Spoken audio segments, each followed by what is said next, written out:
wa gatatu igenekerezo rya 17 imyandagaro niho twakiriye inkuru y'akababaro y'urupfu rw'umuririmbyi wo mu gihugu kwibanye c'u Rwanda uburavyo Yvan, abenshi mukaba mumuzi ku izina rya Yvan Buravan, yatwaye prix découverte ya RFI mu mwaka wa 2018. Akaba yaramaze igihe agwariye mu gihugu c'Ubuhindi aho yaragiye kwivuza ingwara ya cancer yo muri pancreas. Yvan Buravan yavutse ku kwezi kwa gatanu muri 1995. Mu rugendo rwiwe rw'umuziki yari amaze gusohora inkurikirane zibiri. Urukurikirane rwiwe rwa mbere yari The Love Lab. Urwa kabiri nago yagwise Twaje, akaba ari nago yaherukiyeko mu mwaka uheze w'ibihumbi 2021.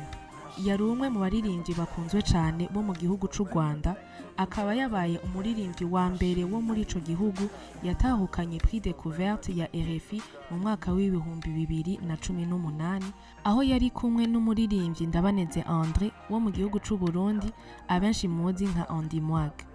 Tukaba twaronse amahirwe yo kuvugana nawe atubwire ingene babanye. Kuri jewe yari inkuru y'umubabaro cyane kabisa, kandi ejo yari ejo mu ijoro sinabyakiriye like info kubera je nagize byinjira no mu mutwe n'ingoga. Nzi peut-être na ma social media ora posting ibintu peut-être kandyame peut-être mu gatondo shobora kuronga n'ayandi makuru.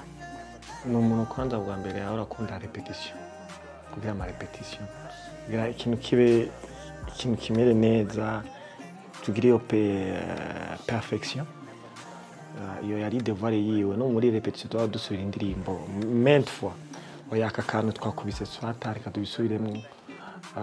Yarakunda umuziki cyane, kandi yarakunda akazi kiwe, ibintu byiwe ko byogenda neza, ama preparation yose ategeza kuba ari hariya nyene, akaraba ikitagenda neza agatanga avis pour les arrangements aussi.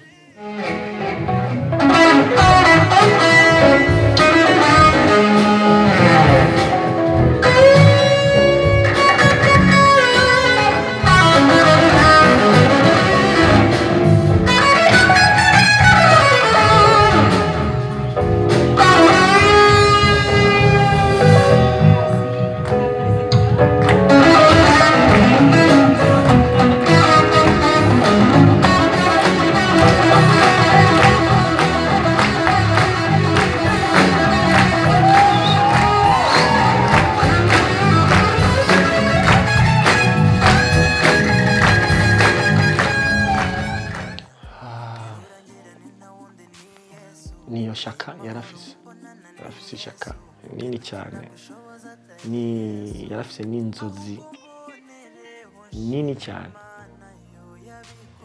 yo gushika kure ku muziki. N'umuntu novuga kandi yari poli, naho nari mukuru kuri we ngabo icyo kintu ku respect. Yari umuhungu yitonda, respecta umuntu wese yo muhuye akakuramutsa, uri mukuru uri muto. Ni ikintu nabonye kuri we n'urukundo, yari afite urukundo rwinshi cyane, cyane kabisa ku bagenzi biwe. Ndibuka turi muri tournée cyangwa mu repetition, yateza gushika hariya akaraba si mwafunguye, niba mwaronse icyayi bimeze gute, c'est bien muri hôtel, mwese mwashise, mwese mwageze kuri hôtel.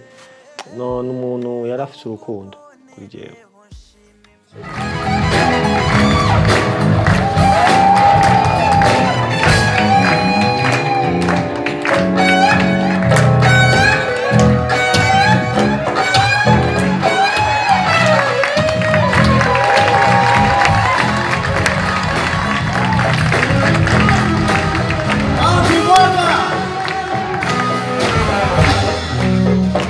Nous avons le plus jeune qui s'appelle Junior G-Flat. Ikintu nyamukuru ni opportunité yamaye yari ireve kuri jewe yo kuvoyaja umunsi umwe mu ndege kubera umuziki. Yaranyizeye cyane anora mu benshi icyo gihe Kigali. Bisanzwe Kigali yarabamize benshi cyane mugabo kuntora jewe muri abo benshi novuga kuri jewe ni ikintu nomushimira cyane. Ko icyo gihe twakoranye kuri jewe nagize experience nyinshi cyane muri iyo tournée n'ikindi kintu novuga ni experience twagiranye muri iyo prix découverte yo kuzunguruka ibihugu, kubona ubuzima bw'abandi mu bindi bihugu, ingene abantu bameze, comportement. Na niyo mpamvu iya album ya mbere na ijyanye Saidie j'ai été inspiré kuri iyo voyage nyene. Wese tuvuye muri prix découverte niyo naciye nandika iyo album. Ibintu byose nahuye nabyo, mode vyiza abantu n'ibihugu. Uva kuri jewe nigiye ibintu byinshi cyane kuri Yvan Buravan.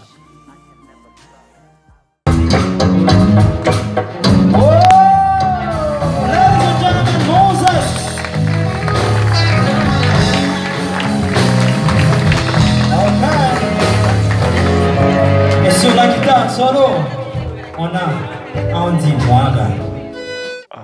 Ubwa mbere umuryango wiwe babwira ko mu Burundi turi kumwe mu masengesho, ndetse ko bari mu bihe bigoye cyane, gutakaza umusore, akiri umusore kandi yarafise n'izindi rêve qui devait faire n'aba fans. Ikintu nyamukuru novuga no kumusengera gusa, kumushyira mu masengesho, gusa ikintu cyonyine gisigaye. Sike ibintu byose no gusa. Yego. Natwe Isanamu Media turahojeje umuryango wabuze n'inshuti n'abakunzi b'umuziki wa Yvan Buravan.